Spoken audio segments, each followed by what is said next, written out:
আসসালামু আলাইকুম ওয়া রাহমাতুল্লাহি ওয়া বারাকাতুহু। আলহামদুলিল্লাহ ওয়াসসালাতু ওয়াসসালামু আলা আলিহি ওয়া সাহবিহি আজমাইন। আজ আমরা হাদিস অস্বীকারী পর্বে একটা বিষয় নিয়ে আলোচনা করব।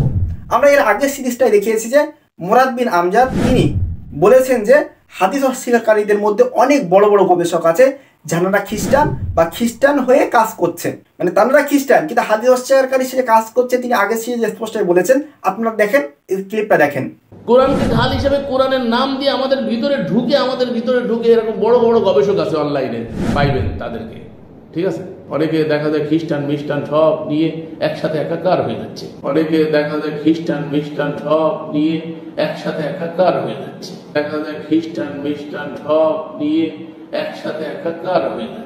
আপনি স্পষ্টভাবে দেখলেন যে তিনি দাবি করলো যে হাদিস অস্বীকারীদের মধ্যে অনেক বড় বড় গবেষক আছে, তারা খ্রিস্টান মানে সব একত্রিত হয়ে কাজ করছে, মানে খ্রিস্টান মিশনারি এবং হাদিস অস্বীকারী বড় বড় গবেষকরা সব একত্রিত হয়ে কাজ করছে।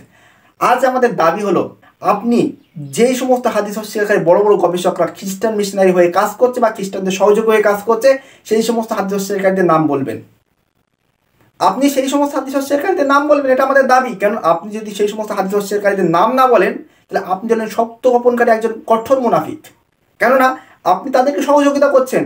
আপনি দাবি করেছেন যে বড় বড় গবেষকরা অনলাইনে খ্রিস্টানদের সঙ্গে একত্রিত হয়ে কাজ করছে, আপনি কেন তাদেরকে নাম বলবেন না? আপনি অবশ্যই যে সমস্ত হাদিস অস্বীকারীদের সংগঠন আছে, সেই সমস্ত সংগঠন যারা খ্রিস্টানদের হয়ে কাজ করছে, যে সমস্ত হাদিস অস্বীকারীরা খ্রিস্টান হয়ে কাজ করছে, যে সমস্ত খ্রিস্টানরা হাদিস অস্বীকারী হিসেবে কাজ করছে, প্রত্যেক ব্যক্তিদের নাম বলবেন। কারণ আপনি নিজে দাবি করেছেন যে আপনি নিজেই জানেন যে অনেক হাদিস অস্বীকারীরা খ্রিস্টান হয়ে খ্রিস্টান সেজে কাজ করছে, অনেক হাদিস অস্বীকারী বড় বড় দলও আছে। আপনি সেই সমস্ত দলগুলোর নাম বলবেন। যদি আপনি নাম না বলেন, তাহলে আমরা ভেবে নেবো যে আপনি নিজেই একজন খ্রিস্টান, কারণ আপনি তাদের হয়ে সহযোগিতা করছেন। আপনি যখন তাদের নাম বলে দেবেন, তখন আপনার সেই ভণ্ডামি মানে আপনার হাওয়া তারা লিক করে দেবে। আমাদের দাবি থাকবে হলো, আপনি তাদের নামগুলো প্রকাশ করে দেবেন।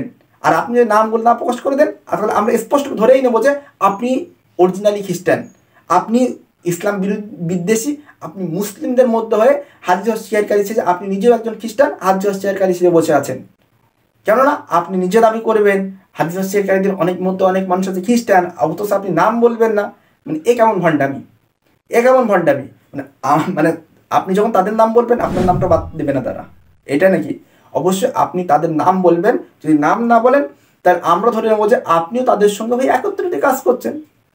কারণ আমরা স্পষ্টভাবে জানি যে ইসলাম বিরোধীরা একে অপরের বন্ধু, তারা হলো একে অপরের বন্ধু। তারা ইসলাম যারা বিরোধিতা, যারা মুসলিমদের বিরোধিতা করে এসে গেছে, তারা একে অপরের বন্ধু।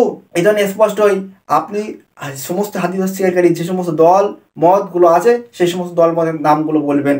আর যদি আপনি নাম না বলেন, তাহলে আমরা স্পষ্ট ধরে নেবো যে আপনিও তাদের হয়ে কাজ করছেন, আপনিও তাদেরই একজন, আপনিও সেই দলেরই অন্তর্ভুক্ত।